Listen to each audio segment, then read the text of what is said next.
Olá a todos. Estamos aqui eu, Larissa Teixeira, Carol Feres e Guilherme Perini, todos médicos do Hospital Israelita Albert Einstein, para gravar um vídeo hoje para vocês sobre o panorama, a evolução que a gente teve do tratamento de Hodgkin ao longo dos anos, né? Então, o Hodgkin é uma doença de um grande sucesso na hematologia, que atualmente a gente consegue uma grande porcentagem de cura, chegando até aí, barrando os 90%, mesmo naqueles pacientes com estadio avançado. E aí eu queria que Carol comentasse um pouquinho da trajetória do tratamento do Hodgkin, o que a gente tem de novidades até o momento. O Hodgkin é uma doença que, sem dúvida alguma, como a Larissa já falou, a gente tem um grande sucesso, né, com relação ao tratamento. E se a gente for fazer uma análise aí retrospectiva, no início do tratamento a gente tinha uma taxa de sobrevida global em torno de 50%, né, com o esquema MOP. E hoje em dia, a gente chega aí mesmo já no estágio avançado com taxas superiores a 90%. Então, desde a década de 70, né, com o início aí do ABVD, a gente tem o tratamento de primeira linha, tradicionalmente aí dividido em 2 grandes grupos, então os pacientes que faziam tratamento com ABVD e também, o grupo alemão, que já ia numa linha de tratamento muito mais intensivo, então com esquema, BACOP, né, BACOP, escalonado. Ambos com taxas muito boas, mas sabendo que o BACOP tem aí uma toxicidade relacionada ao tratamento muito maior com relação ao ABVD, e o ABVD ainda com taxas muito boas, mesmo em estágio avançado, aí em torno de 75 a 90%, de sobrevida global, mas aí com um perfil de toxicidade, perdendo um pouco então em termos de resultado, mas com perfil de toxicidade mais aceitável. E aí, mais recentemente, a gente também tem a migração, né, da imunoterapia, já para as primeiras linhas, então primeiro com BV-AVD e agora, mais recentemente, com a publicação, com a apresentação agora no IRRA do esquema BRECAD, né, também aí trazendo o brentuximab em associação aí com um esquema muito similar ao BACOP, né, mas com essa transição, também trazendo as taxas muito boas, então acima de 90% e com perfil de toxicidade muito mais aceitável. Como que você vê essas novidades? Eu acho que é fenomenal, né, o que vocês falaram, a gente cada vez mais rompe barreiras no linfoma de Hodgkin, antes 50%, depois com a BVD 70, 80%, agora com esses novos esquemas a gente realmente passa aí da linha dos 90%. Eu acho que é um caminho meio sem volta, a gente vai ter de novo uma nova divisão em relação a quem vai preferir utilizar inibidores checkpoint em primeira linha, com nível AVD, dando aí 94% de sobrevida livre de progressão em um ano, sendo um esquema mais palatável, eu diria assim, em especial para pacientes idosos, que é uma população que a gente fala pouco em linfoma de Hodgkin, mas a gente tem também o BRECAD chegando, com um resultado muito forte, um follow-up já mais longo, e com a possibilidade de utilização de um tratamento mais curto, né, porque o protocolo do BRECAD ele é baseado em resposta. O que me preocupa só é a disponibilidade que a gente vai ter isso no Brasil. Então, obviamente, na saúde suplementar eu imagino que isso vai chegar um pouco mais rápido, não acho que vai ser tão intuitivo e fácil assim, mas é possível. Mas no SUS, que é o que engloba hoje 75% da população brasileira, muito provavelmente isso não vai chegar, já que não chegou ainda em linhas posteriores. O brentuximab ensaia aí uma chegada, mas eu acho que ainda está muito longe da nossa realidade. E Guilherme, e com a gente trazendo essas drogas mais recentes, que não são exatamente drogas novas, mas drogas mais recentes, cada vez para um cenário mais precoce, como é que fica a linha de tratamento daquele paciente recaído, ou que foi primariamente refratário?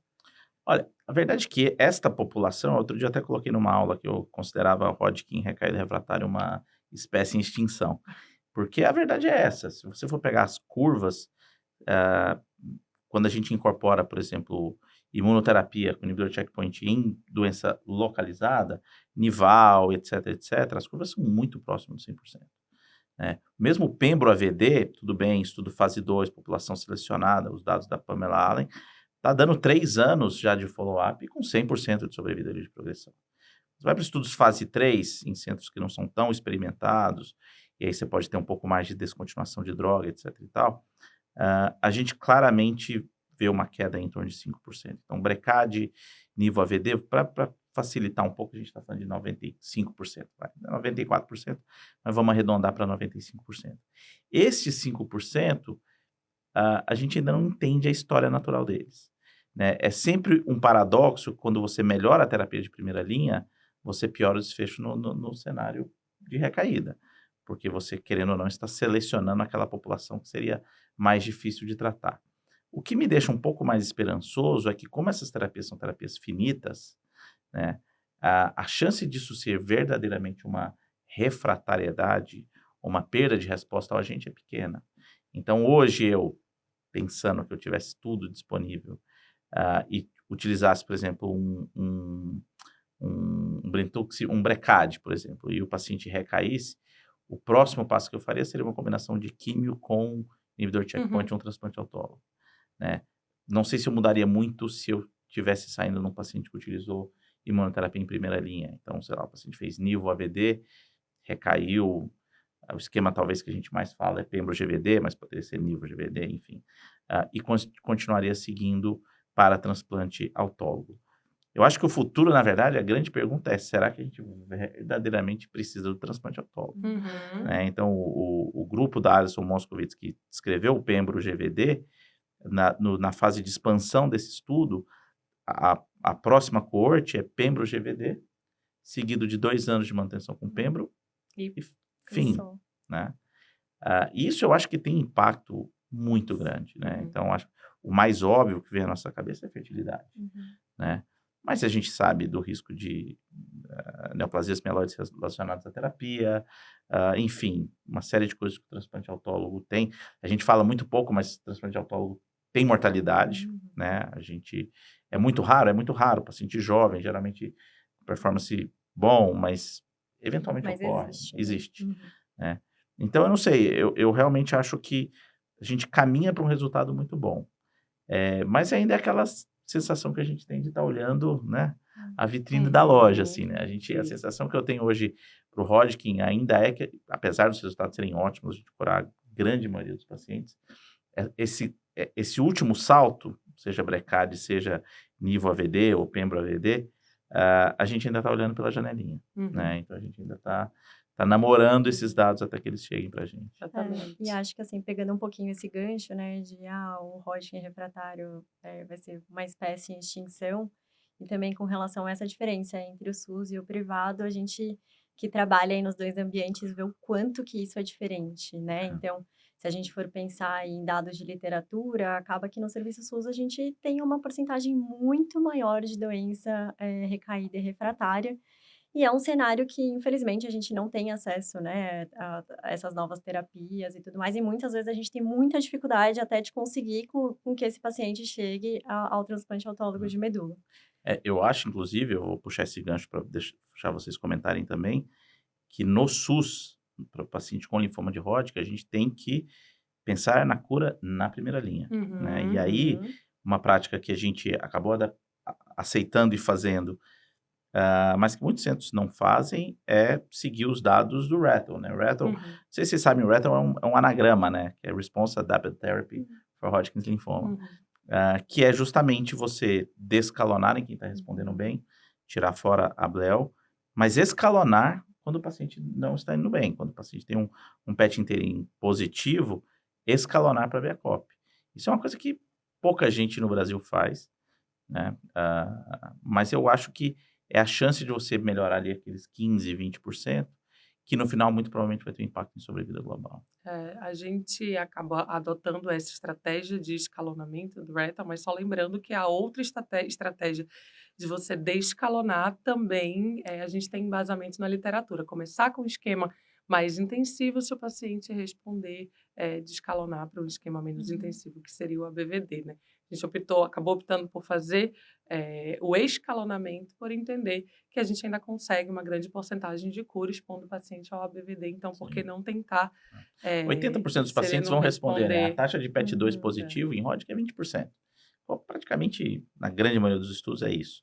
Então, por que começar com 100% de BACOP e depois Uhum. seguir com 20%, se a gente pode começar com 100% de ABVD e só escalonar em 20%. É uma questão até econômica, prática e tudo mais. Sim. É lógico que sim, concordo com você, que os estudos que é do grupo francês, do Casanova, que começa 100% com BACOP e depois escalona, as curvas são melhores que o Rathon, Sim. né? Com Uhum. certeza. E o Rattle não tem o braço do Biacop, não tem o comparador. Não tem. Então, É isso verdade. também É é verdade. um. Na verdade, até são dois braços, né? BACOP 14, BACOP escalonado, que Isso, são iguais, mas não mas tem o braço com não tem o ABVD. braço com Isso é a BVD. verdade. E você tocou num ponto muito importante, que são aquela porcentagem pequena de Hodgkin que não vai responder. E, atualmente, a maioria das ferramentas que a gente tem para classificar o paciente é ali depois de ter começado o tratamento, né? Sim. Então, o que vocês veem de perspectiva para ver se a gente consegue se antecipar e saber quem que é esse paciente de maior risco? Né, para poder, de repente, dar um tratamento mais intensivo, combinar, fazer uma combinação de drogas diferentes.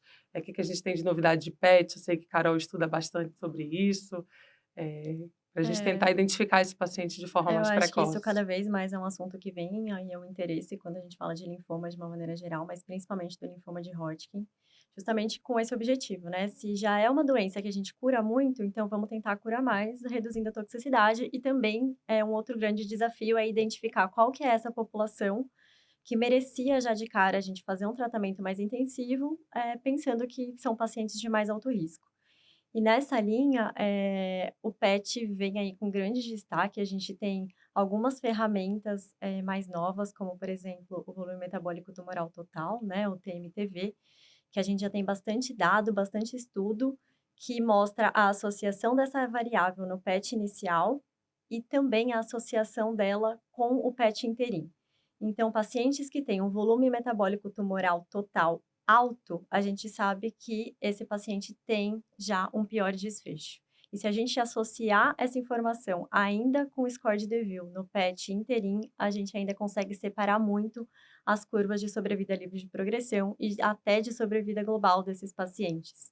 Também tem outros biomarcadores, como, por exemplo, TARC, que também podem ser medidos no momento inicial e também em avaliação conjunta, né, após 2 ciclos, então, no momento interim, que a gente vê se tiver uma redução do TARC, esses pacientes vão melhor. E nos pacientes que a gente não vê a redução, isso, enfim, é um cálculo bem específico e que varia de acordo com cada população, esses pacientes têm um desfecho pior, apesar do PET interim deles ser negativo. Então, acho que cada vez mais trazer essas variáveis, né, para a nossa estratificação de risco do paciente com linfoma de Hodgkin pode adicionar uma informação legal para a gente decidir em quem vale a pena a gente intensificar o tratamento. Acho que só tem que tomar um cuidado que existe uma diferença entre algo ser prognóstico e preditivo, né? A gente confunde às vezes Uhum. isso. Eu concordo 100%, a gente ainda não tem dados que vão predizer o melhor tratamento, né? A gente sabe quem começou, quem vai melhor, quem vai pior. Mas a gente ainda não tem esse dado e, sinceramente, eu acho que esse dado vai ser muito difícil aparecer. Por uma questão matemática, né? A gente já está chegando aí em níveis de cura de Hodgkin que vai ser muito difícil mostrar grandes saltos daqui para frente, né?